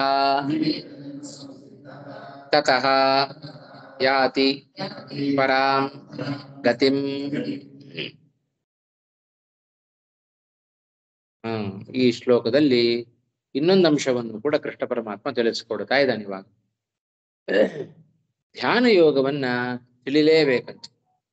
ಯೋಗ ಜಿಜ್ಞಾಸಾ ಮಾತ್ರೇಣ ಮುಕ್ತಿಶ್ಚೇತದ ಅನುಷ್ಠಾನಂ ವ್ಯರ್ಥಂ. ನೋಡ್ರಿ, ಹಿಂದಿನ ಶ್ಲೋಕದಲ್ಲಿ ಇಷ್ಟು ಹೇಳಿಬಿಟ್ರೆ, ಈಗ 44ನೇ ಶ್ಲೋಕದಲ್ಲಿ ನಾವೇನ್ ಕೇಳಿದ್ವಿ? ಜಿಜ್ಞಾಸುರಪಿ, ಅವನು ವಿಧಿ ನಿಷೇಧಗಳಿಂದ ಅತೀತನಾಗಿ ಬಿಡ್ತಾನೆ, ಮುಕ್ತನಾಗಿ ಬಿಡ್ತಾನೆ ಅಂತ ಹೇಳಿಬಿಟ್ರೆ ಜಿಜ್ಞಾಸೆ ಮಾತ್ರ ಸಾಕಲ್ವಾ?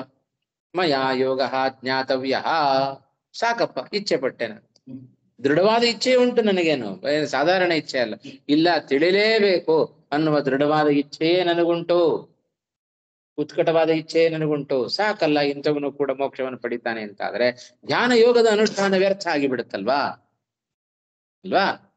ಅದಕ್ಕೆ ಈ ಶ್ಲೋಕದಲ್ಲಿ ಉತ್ತರವನ್ನು ಕೊಡ್ತಾ ಇದ್ದಾನೆ ಇವಾಗ ಅಲ್ವಾ. ನೋಡ್ರಿ, ವಿವೃತಿಯ ಪೀಠಿಕೆ ನೋಡಿ.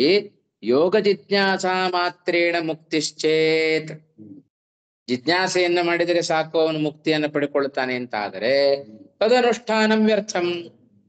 ಏನು ಇಷ್ಟರವರೆಗೂ 2ನೇ ಸರ್ಗದ 2ನೇ ಅಧ್ಯಾಯದಿಂದ ಹಿಡಿದು ಇಲ್ಲಿವರೆಗೂ ಯೋಗಾನುಷ್ಠಾನವನ್ನ ಮಾಡಬೇಕು ಅಂತ ಎಲ್ಲ ಯೋಗದ ಲಕ್ಷಣ, ಆ ಯೋಗದ ಅನುಷ್ಠಾನದ ಫಲ, ಇವುಗಳನ್ನೆಲ್ಲ ಹೇಳ್ಕೊಂಡು ಬಂದದ್ದು ಎಲ್ಲವೂ ಕೂಡ ವ್ಯರ್ಥ ಅಲ್ವಾ ಅಂತ ಹೇಳಿದ್ರೆ, ಇತ್ಯತಃ ನ ತಾವನ್ಮಾತ್ರೇಣ ಮುಕ್ತಿ, ಜಿಜ್ಞಾಸೆ ಬೇಕು, ತಾವನ್ಮಾತ್ರೇಣ ಮುಕ್ತಿಹೀನ.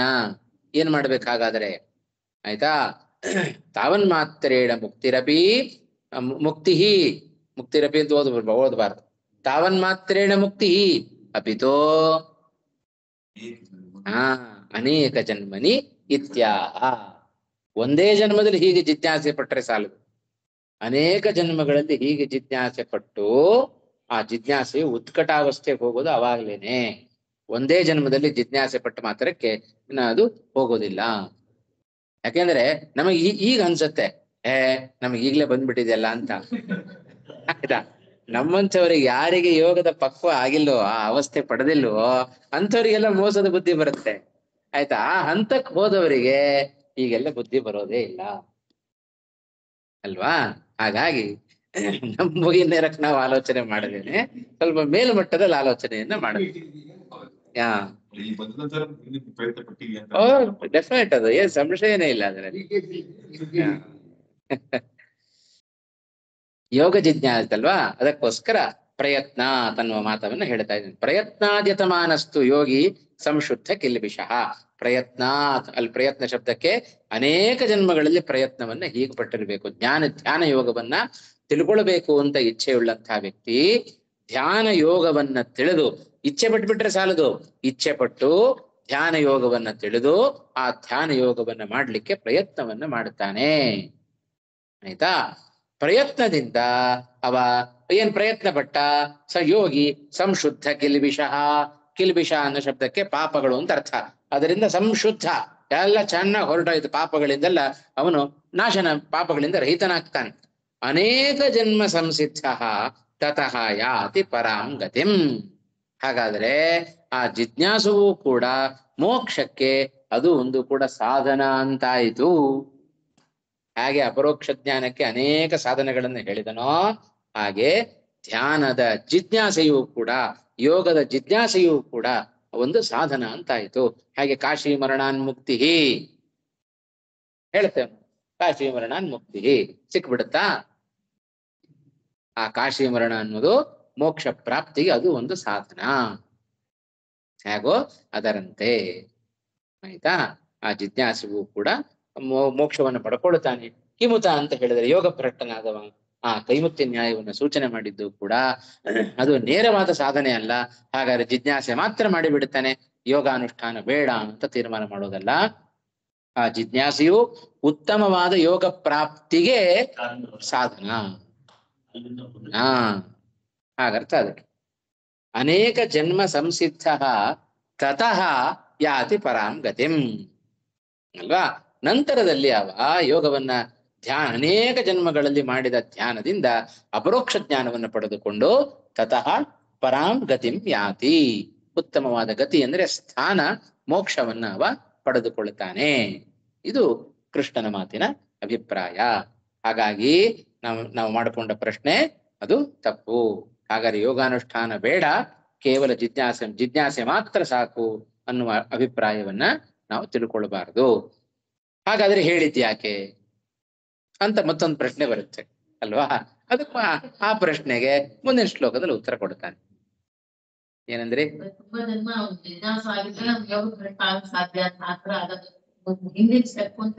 ಹೌದೌದು, ಹಿಂದಿನ ಸ್ಟೆಪ್ಪೇ ಅದೇ. ಅದಕ್ಕೆ ಸಾಧನ ಅಂದ್ರೆ ಮತ್ತೇನು, ಇದರ ಮುಂದಿನ ಹಂತ ಅದು ಅಂತ ಅರ್ಥ. ಹೌದು, ಕರ್ಮವನ್ನ ಬಿಡ್ಲಿಕ್ಕಿಲ್ಲ, ಕರ್ಮ ತ್ಯಾಗ ಮಾಡಬೇಡ, ಕರ್ಮವನ್ನ ಮಾಡು, ಜ್ಞಾನಕ್ಕೆ ಅದು ಸಹಕಾರಿ ಅಂತ ಹೇಳ್ತಾ ಬಂದಲ್ಲ. ಹಾಗೆ ಧ್ಯಾನಕ್ಕೆ ಇವೆಲ್ಲವೂ ಸಹಕಾರಿ, ಜಿಜ್ಞಾಸೆಯು ಒಂದು ಸಹಕಾರಿ. ಯೋಗ ಸಿದ್ಧಿ ಆಗುತ್ತೆ. ಆಮೇಲೆ ಹೀಗೆ ಒಂದೊಂದೇ ಹಾಗೆ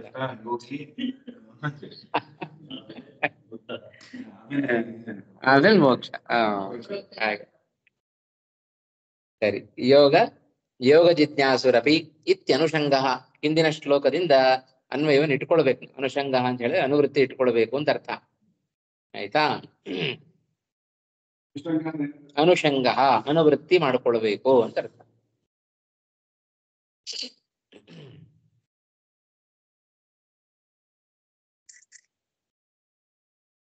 ಧ್ಯಾನ ಯೋಗದ ಜಿಜ್ಞಾಸೆಯಿಂದ ಅವನು ನೇರವಾಗಿ ಮೋಕ್ಷವನ್ನು ಪಡೆಯೋದಲ್ಲ. ಆ ಜಿಜ್ಞಾಸೆಯಿಂದ ಅನೇಕ ಜನ್ಮಗಳಲ್ಲಿ ಅವ ಧ್ಯಾನವನ್ನ ಮಾಡಿ ಧ್ಯಾನ ಯೋಗವನ್ನ ಸಿದ್ಧಿಪಡಿಸಿಕೊಂಡು ಧ್ಯಾನ ಯೋಗವನ್ನ ಸಂಪಾದನೆ ಮಾಡಿಕೊಂಡೇ ಅವ ಮೋಕ್ಷವನ್ನ ಪಡಿತಾನೆ ಅನ್ನೋದನ್ನ ಈ ಶ್ಲೋಕದಲ್ಲಿ ಸ್ಪಷ್ಟಪಡಿಸ್ತಾ ಇದ್ದಾನೆ ಕೃಷ್ಣ ಪರಮಾತ್ಮ. ಅದನ್ನ ಇಲ್ಲಿ ಹಿಂದಿನ ಈ ಶ್ಲೋಕದಲ್ಲಿ ಇಲ್ಲ. ಅದು ಹಿಂದಿನ ಶ್ಲೋಕದಿಂದ ಇಟ್ಕೊಳ್ಬೇಕು ನಾವು ಅದನ್ನ. ಇಲ್ಲಿ ಅದನ್ನ ಎಳತ್ ತರಬೇಕು. ಅನುಷಂಗ ಅಂತ ಹೇಳಿದ್ರೆ ಅದನ್ನ ಎಳತ್ ತರಬೇಕು ಅಂತ ಅರ್ಥ. ಹಿಂದಿನ ಶ್ಲೋಕದಿಂದ ಏನಂತ ಇಟ್ಕೊಳ್ಬೇಕು? ಯೋಗ ಜಿಜ್ಞಾಸುರಪಿ ಇತ್ಯನುಷಂಗ ಅಂದ್ರೆ ಏನರ್ಥ? ಯೋಗಂ ಜ್ಞಾತ್ವಾ ಇತಿ ಶೇಷಃ. ಅದನ್ನ ಮೊದಲನೇ ಪದಕ್ಕೆ ಪ್ರಯತ್ನಾತ್ ಅನ್ನೋ ಪದಕ್ಕೇನೆ ಅದನ್ನ ಅನ್ವಯ ಮಾಡ್ಬೇಕು. ಆಯ್ತಾ? ಯೋಗ ಜಿಜ್ಞಾಸುರಪಿ ಪ್ರಯತ್ನಾತ್. ಹಿಂದಿನ ಯೋಗ ಜಿಜ್ಞಾಸುರಪಿ ಪ್ರಯತ್ನಾತ್ ಯತಮಾನಸ್ತು ಸಂಶುದ್ಧ ಕಿಲ್ಬಿಷಃ ಯೋಗಿ ಭವತಿ. ಅವನು ನಿರಂತರ ಅವನು ತಾನು ಜಿಜ್ಞಾಸೆ ಪಟ್ಟು ಅನೇಕ ಜನ್ಮದಲ್ಲಿ ಸಾಧನೆ ಬೇಕು ಅಂತಂದ್ರಲ್ಲ ಆಚಾರ್ಯ. ಹೌದು. ಈಗ ಮರಳಿ ಈ ಪರಿ ಜನಮೋ ಬರುವ ಭರವಸೆ ಅಂತೂ ಇಲ್ಲ, ಈ ವಾಕ್ಯಕ್ಕೆ ಏನ್ ಅರ್ಥ ಹಂಗಾರೆ ಆಚಾರ್ಯ? ಏನೋ ಕೇಳಿಸ್ಲಿಲ್ಲ ನಿಮ್ದು.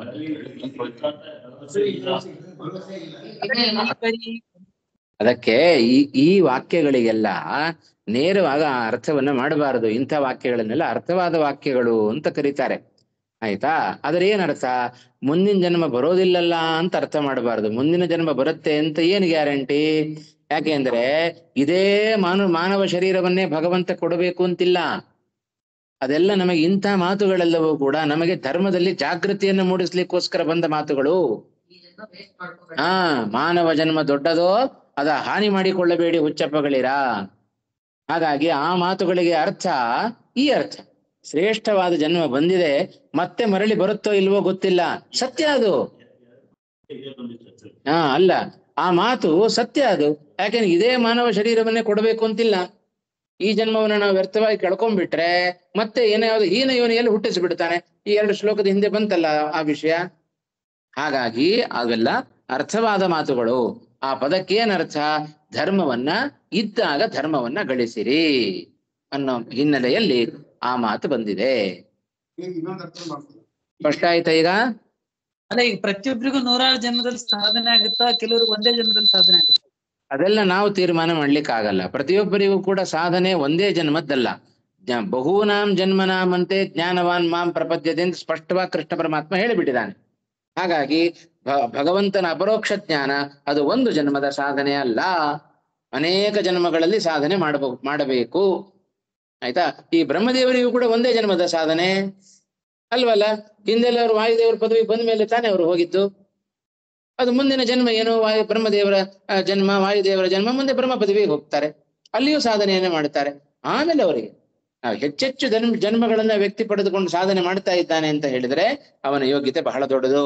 ಮೋಕ್ಷದಲ್ಲಿ ಭಾರಿ ಫಲ ಕಾದಿದೆ ಅವನಿಗೆ. ಒಂದೇ ಜನ್ಮದಲ್ಲಿ ಸಾಧನೆ ಮಾಡಿದ್ರೆ ಅದಕ್ಕೆಲ್ಲ ಹೇಳಿ, ಇನ್ಸ್ಟೆಂಟ್ ಆಗಿ ಮಾಡಿದ್ರು, ಬಹಳ ದೀರ್ಘವಾಗಿ ಮಾಡಿದ್ರು ವ್ಯತ್ಯಾಸ ಇಲ್ವಾ? ಇನ್ಸ್ಟೆಂಟ್ ಆಗಿ ಮಾಡ್ಕೊಂಡ್ರೆ ಆರೋಗ್ಯ ಹಾನಿ, ಸ್ವಲ್ಪ ದೀರ್ಘ ಕಾಲದಲ್ಲಿ ಏನಪ್ಪ ಒಳ್ಳೆ ಶ್ರಮಪಟ್ಟು ಬೆಳೆಯನ್ನು ಬೆಳೆದ್ರೆ ಆರೋಗ್ಯ ವೃದ್ಧಿ, ಸುಖ ಜಾಸ್ತಿ. ಹಾಗೆ ಕೂಡ್ಲೆ ಪಡ್ಕೊಂಡ್ರೆ ಕಡಿಮೆ ಸುಖ, ಜಾಸ್ತಿ ಸಾಧನೆ ಮಾಡಿ ಮೋಕ್ಷ ಪಡ್ಕೊಂಡ್ರೆ ಹೆಚ್ಚು ಸುಖ. ಹಾಗೆ ಅವರವರ ಯೋಗ್ಯತೆಗೆ ಅನುಗುಣವಾಗಿ ಭಗವಂತ ಎಷ್ಟೆಷ್ಟು ಜನ್ಮದಲ್ಲಿ ಸಾಧನೆ ಮಾಡಬೇಕು ಅದನ್ನು ಮಾಡಿಸ್ತಾನೆ. ಒಬ್ರಿಗೆ ಒಂದೇ ಜನ್ಮ, ಒಬ್ರಿಗೆ 10 ಜನ್ಮ. ಈ ಒಂದೇ ಕೂತಿರ್ತೇವೆ, ಇಲ್ಲೇ 10 ಜನ ಕೂತಿರ್ತೇವೆ, ಎಲ್ರಿಗೂ ಒಂದೇ ರೀತಿ ಅರ್ಥ ಆಗುತ್ತಾ? ಕೆಲವ್ರಿಗೆ ಕೂಡ್ಲೆ ಅರ್ಥ ಆಗುತ್ತೆ, ಕೆಲವ್ರಿಗೆ 2 ಸತಿ ಹೇಳಿದ್ರೆ ಅರ್ಥ ಆಗುತ್ತೆ, ಕೆಲವ್ರಿಗೆ 3 ಸತಿ, ಕೆಲವ್ರಿಗೆ 10 ಸತಿ, ಕೆಲವ್ರಿಗೆ ಅರ್ಥವೇ ಆಗಲ್ಲ. ಅನೇಕ ಜನರ ಯೋಗ್ಯತೆಗಳೆಲ್ಲ ಇರ್ತಾವೋ ಇಲ್ವೋ? ಹಾಗೆ ಸಾಧನೆಯನ್ನ ಮಾಡಿಸಬೇಕಾದರೂ ಕೂಡ ಭಗವಂತ ಒಂದೇ ರೀತಿಯಲ್ಲಿ ಒಬ್ಬರ ಕೈಯಲ್ಲಿ ಸಾಧನೆ ಮಾಡಿಸೋದಿಲ್ಲ. ಸ್ಪಷ್ಟ ಆಯ್ತಾ? ಗಾಳಿ ಬಂದಾಗ ಅಂತ ಸ್ಪಷ್ಟ ಆಯ್ತಾ?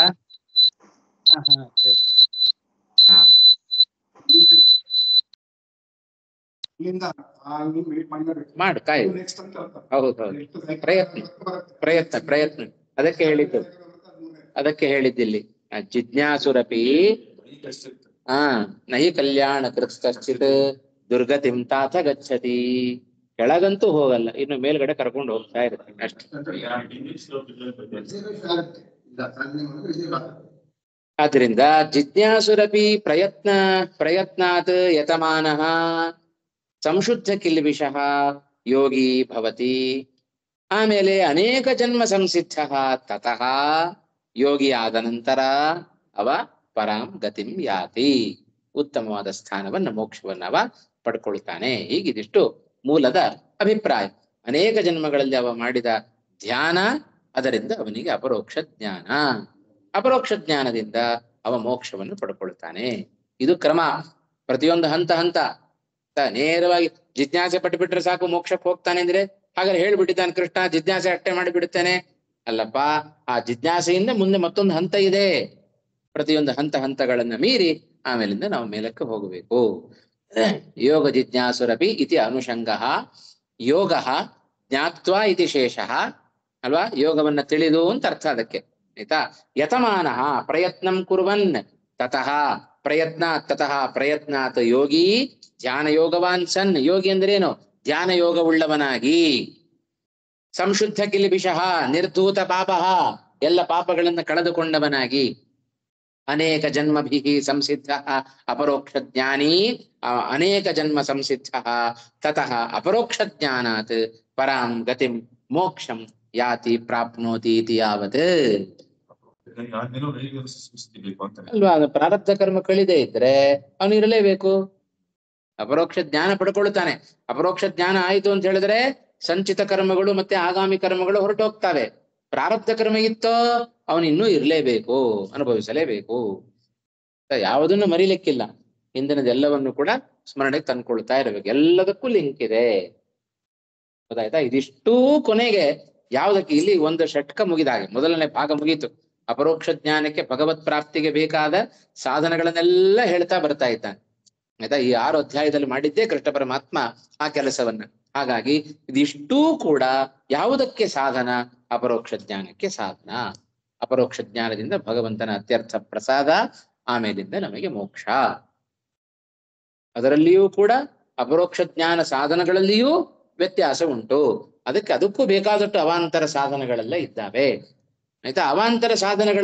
ಅವಾಂತರ ಸಾಧನ ಎಷ್ಟು ಕೆಳಮಟ್ಟಕ್ಕೆ ಇಳಿಬೇಕು ಅಲ್ಲಿವರೆಗೂ ಇಳಿದ ಕೃಷ್ಣ ಪರಮಾತ್ಮ. ಅತ್ಯಂತ ಕೆಳಮಟ್ಟದ ಸಾಧನೆ ಅದನ್ನು ತಿಳಿಸಿಕೊಟ್ಟ. ಆ ಸಾಧನೆಯನ್ನ ಮಾಡಿ ಮಾಡಿ ಮಾಡಿ ಮಾಡಿ ಮೇಲಕ್ಕೇರಬೇಕು. ಒಂದೇ ಮೆಟ್ಲ ಮಾಡಿ 10 ಮೆಟ್ಲಿರತ್ತಪ್ಪ, ನಾ 1 ಮೆಟ್ಲೇರ್ಬಿಟ್ಟೆ, ನಾನು ಹೋಗ್ಬಿಟ್ಟೆ ನಾನು ಮೇಲಕ್ಕೆ ಅಂತ ಹೇಳಿದ್ರೆ ಸಾಧ್ಯವಾ? ಇಲ್ಲ. 9 ಮೆಟ್ಲು ಹತ್ತಬೇಕು. ಆ ಧ್ಯಾನದ ವಿಷಯದಲ್ಲಿ ಆಗಬೇಕಾದ್ರೆ ನಾ 1 ಮೆಟ್ಲು ಹಾರುತ್ತೇನೆ ಅಂತ ಹೇಳಿದ್ರೆ ಆಗೋದಿಲ್ಲ. ಪ್ರತಿಯೊಂದು ಮೆಟ್ಲನ್ನು ಹತ್ಕೊಂಡೇ ನಾವು ಹೋದರೆ ಮಾತ್ರ ಈ ಮತ್ತೊಂದು ಮೆಟ್ಲು ಕಾಲಿಟ್ಟ ಮೇಲೆ ಮುಂದಿನ ಮೆಟ್ಲು ನಮಗೆ ದರ್ಶನ ಆಗೋದು, ಇಲ್ಲದೆ ಹೋದ್ರೆ ಆಗೋದಿಲ್ಲ. ಹಾಗಾಗಿ ಪ್ರತಿಯೊಂದು ಹಂತವೂ ಕೂಡ ನಮಗೆ ಅತ್ಯಂತ ಅವಶ್ಯಕ. ಹಾಗಾಗಿ ಕೃಷ್ಣ ಪರಮಾತ್ಮ ಹೇಳಿದ್ದು ಯಾವುದೂ ಕೂಡ ವ್ಯರ್ಥ ಅಲ್ಲ. ಪ್ರತಿಯೊಂದನ್ನು ನಾವು ಅನುಷ್ಠಾನಕ್ಕೆ ತಂದುಕೊಳ್ಳೇಬೇಕು. ಅದಕ್ಕೆ ದಾಸರ ಪದ್ಯಗಳಲ್ಲಿ ಇಂಥ ನಮಗೆ ಅಭಿರುಚಿಯನ್ನು ಹುಟ್ಟಿಸೋದಕ್ಕೋಸ್ಕರ, ಆಯ್ತವಾ? ಪ್ರತಿಯೊಂದು ಸ್ತೋತ್ರಗಳಲ್ಲಿಯೂ ಕೂಡ ಫಲಸ್ತುತಿಗಳನ್ನು ಯಾಕೆ ಹೇಳ್ತಾರೆ, ಫಲಶ್ರುತಿಗಳನ್ನು ಯಾಕೆ ಹೇಳ್ತಾರೆ? ಹಾಗೆ ಇವೆಲ್ಲ ಅರ್ಥವಾದ ವಾಕ್ಯಗಳು ಅನ್ನೋ ಹಿನ್ನೆಲೆಯಲ್ಲಿ ಇದನ್ನು ಅರ್ಥ ಮಾಡಿಕೊಂಡು ಈ ಶ್ಲೋಕದ ಅನುವಾದದಿಂದ ಇವತ್ತಿನ ಪಾಠವನ್ನ ಮುಕ್ತಾಯ ಮಾಡೋಣ. ಮತ್ತೆ ಮುಂದಿನ ಪಾಠದಲ್ಲಿ ಸೇರೋಣ ಅಂತ ಹೇಳ್ತಾ ಶ್ರೀ ಕೃಷ್ಣಾರ್ಪಣಮಸ್ತು. ಶ್ರೀ ಹರಯೇ ನಮಃ.